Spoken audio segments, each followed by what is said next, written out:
There is a story in the Old Testament that, if I'm honest with you, I consider the most disturbing in the entire Bible, and could very well be deemed unsuitable for minors. So before watching this video, I want to make sure that you know this video is not suitable for all ages and may well trigger some kind of trauma from your past. The story I'm referring to is found in chapters 19 to 21 of the book of Judges. Many people know chapter 19 but do not read the rest of the story. I believe there are several important lessons that you and I need to learn from such a disturbing story. First, I will tell you the story as dramatically as possible, and then I will explore the lessons I think we can learn. Join me in Judges chapter 19, verse 1. In the days when there was no king in Israel, a Levite living in a remote part of the hill country of Ephraim acquired a woman from Bethlehem in Judah as his concubine. I want you to understand, here is a Levite man living in the northern part of Israel, and he acquires this woman to be his concubine or wife, whichever you prefer. And she is living in the south in Bethlehem. Let's continue the story. She was unfaithful to him and left him for her father's house in Bethlehem of Judah, where she stayed for 4 months. She betrayed him. She returned to her father's house in Bethlehem. So the story continues. Essentially, this Levite man wants to reclaim his wife. So he travels from the northern hill country of Ephraim to the south to Bethlehem to retrieve this woman and be with her again. He gets there, and her father is very hospitable. Several times the guy says, "Hey, I need to leave. Give me my wife so I can go back home." And the father says, "No, don't stay just one more night." He says, "Okay, I'll stay one more night." And this repeats for several days until finally the man says, "Hey, with all due respect, I appreciate your hospitality, but I need to go. I need to go back home." So he finally sets off back home. And that's where all the tragedy occurs. Well, the man is with his concubine traveling from Bethlehem in the south of Israel to the north, to Ephraim. They were near Jebus, and the day was almost over. The servant said to his master, "Please, why don't we stop in this city, Jebus, and spend the night here?" But his master replied, "We won't stop in a foreign city where there are no Israelites. Let's continue to Gibeah." So his servant said, "Let's try to reach one of these places and spend the night in Gibeah or Ramah."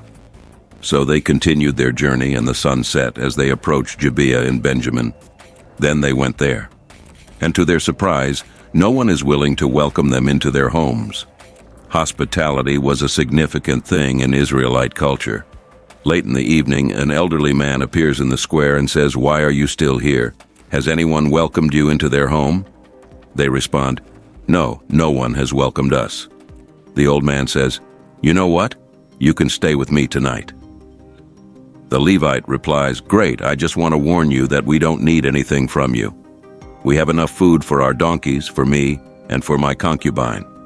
We just need a place to rest our heads. If you give me a pillow, that's all I need." The old man says, "No problem, you can stay with me, we're fine." So the Levite, his servant, and his concubine spend the night in the house of this man in Gibeah. And then it happens. While they were having a good time, suddenly wicked men from the city surrounded the house and knocked on the door. They told the owner of the house, the old man, to bring out the man who came to his house so they could have sexual relations with him. Wow, man, this is where the story takes a turn. There are perverted men living in Gibeah. Well, some men go to the house of the old man and say, "Hey, we know you have a guest in your house. Bring him out so we can all have sexual relations with him."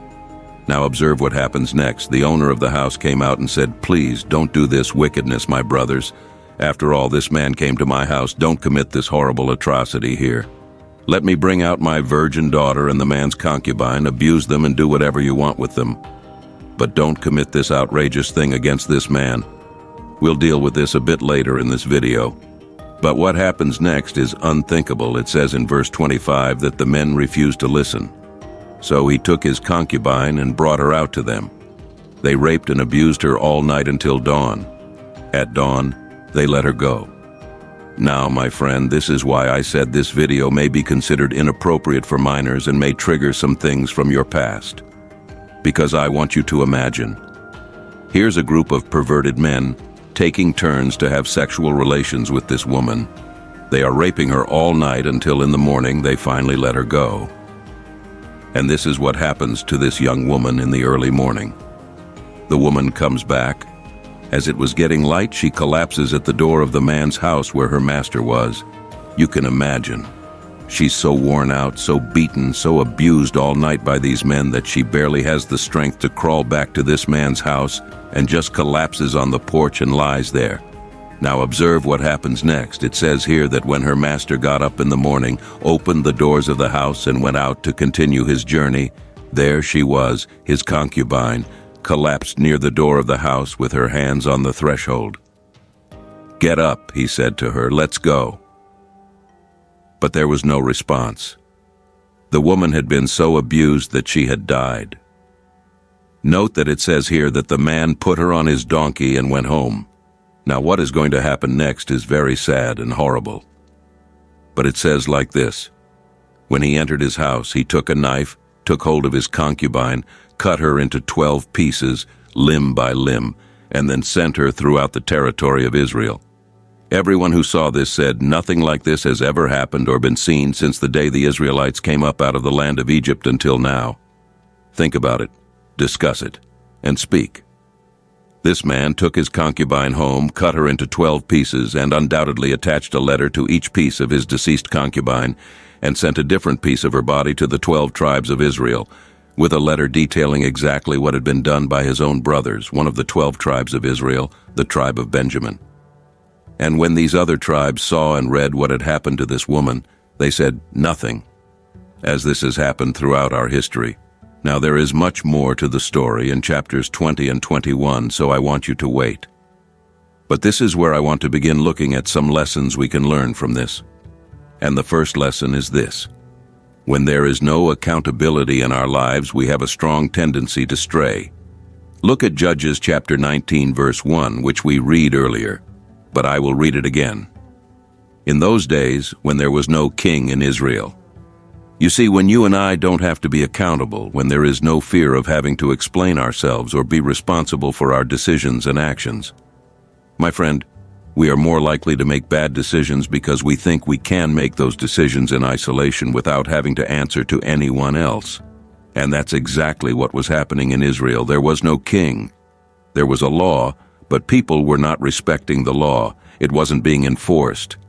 And as a result, what happened? They ended up doing something they probably never imagined they would do. The second mini lesson I want to address is ensuring that we treat every human being as a bearer of the image of God.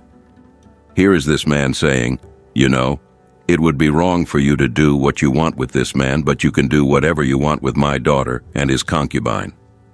His mindset was that the life and virtue of this man were worth more than his own daughter. And this man's concubine, we need to make sure, and that's why watching inappropriate sites and such things. We need to make sure not to do that. If you want to stop watching things online that you know you shouldn't be watching, and you know what I'm talking about, I want you to see every girl you're looking at as a bearer of the image of God, as someone's daughter. Imagine if you would like someone to look at your daughter doing the things you are seeing on the screen. But here is the third thing I want to highlight in this video. The more you and I drift away from God, the more vulnerable we become to doing things we never imagined we would do. You see, when you look at the book of Judges as a whole, what you will see is a nation of people who have slowly drifted away from God, have slowly strayed. It's what you see happening in chapters 19 to 21. It's the culmination of drifting away from God and shows how far the nation as a whole has drifted from God. And my friend, you and I are no different. Because if we don't maintain a close connection with God, if we drift away from God, if we stray from God, then we, like the Israelites, will find ourselves doing things that someone 10 years earlier would have tried to tell us we would do, and we would be convinced that we would in no way do these things. There is no way I can get a divorce. There is no way I can have an affair. There is no way to get fired from my job because they caught me watching something online. There is no way I'll be smoking marijuana or anything like that. The further you drift away from God, the more vulnerable you become to committing these sins. Now, the story doesn't end in chapter 19. I wish it did, but it actually gets worse because what happens now in chapter 20 is a civil war between the 11 tribes of Israel and they are fighting against the tribe of Benjamin because it's the tribe of Benjamin that committed this heinous act of sin against one of their own Israelite brothers. So, I want to encourage you to read in detail chapters 20 and 21. But to summarize, there is a massive battle. Thousands and thousands of lives were lost as a result of this battle on both sides. And what ends up happening is that only 600 men are left, Benjamin says.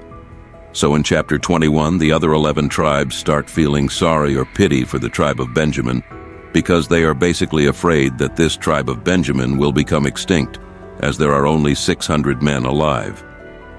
But there are no Benjaminite women for them to marry and procreate. Now they have another problem because they are now worried that one of their 12 tribes of Israel will go extinct. Now, this leads to my fourth lesson. Every bad decision we make has consequences that we cannot choose.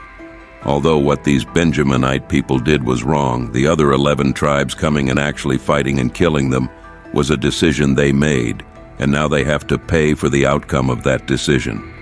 And the Benjaminites also have to pay for the result of their bad decision. Listen, you can choose your sin, but you cannot choose your consequences. Every decision you make has consequences, and the problem is personal. You and I cannot choose these kinds of consequences. So what happens is that these Israelites go and kill men from this clan called Jabesh Gilead. And there are 400 women who have never been with a man. So they take these 400 women and give them to 400 of the 600 men. Benjamin tells these Benjamite men to procreate, but what's the problem? Simple math. There were 600 Benjamite men who couldn't find wives because all the wives were slain and killed. And now 400 of them have a wife given to them from the clan of Jabesh Gilead. So the problem is that now there are 200 men from Benjamin who don't have wives, and that's why I said that one bad decision often leads to another. Because what happens next is that these Israelites basically say, you know what? We all made an oath and said we couldn't give our daughters to any of the Benjaminites, but it doesn't say anything about if they are taken. So, what happens is that they have to make another bad decision and say, hey, you know what, this is what the Benjaminites need to do.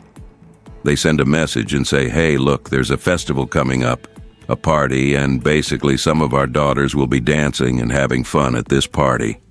Technically, we can't give our daughters to you because we made an oath. But if you find them and kidnap them, that's your problem. If you find and kidnap them, we'll be free from this oath because technically we didn't give our daughters to you, and you can have a wife and procreate. So they have this party, and essentially these 200 Benjamite men go and steal and kidnap these women while they are dancing at a party and take them back as their wives. Now folks, I know this is a crazy story, and I tried to summarize it as quickly as I could. But the point is this: one bad decision often leads to another, and all kinds of bad decisions affect other people. Go through this story again and see how many people were negatively affected by one bad decision. Some of the Benjamite men deserved what happened to them, but most of the people in Benjamin had nothing to do with it and died in battle. The people of Jabesh Gilead died too. The women were then taken from their land and given to these Benjamite captors. And then these other women were kidnapped by the Benjamite men and taken away from their families. All of this happened because of bad decisions. But here is the fifth and final lesson that I want to encourage you with today. God has grace for us, even in the midst of our most destructive decisions. Notice how the book of Judges ends. It says here that the Benjaminites did this and took the number of women they needed from the dancers they captured. They returned to their own inheritance, rebuilt their cities, and lived in them at that time. Each of the Israelites went back from there to his own tribe and family. Each went back to his own inheritance. And of course, the last verse of the book of Judges characterizes and describes the whole book of Judges. It says here that in those days there was no king in Israel. Each did what seemed right to him.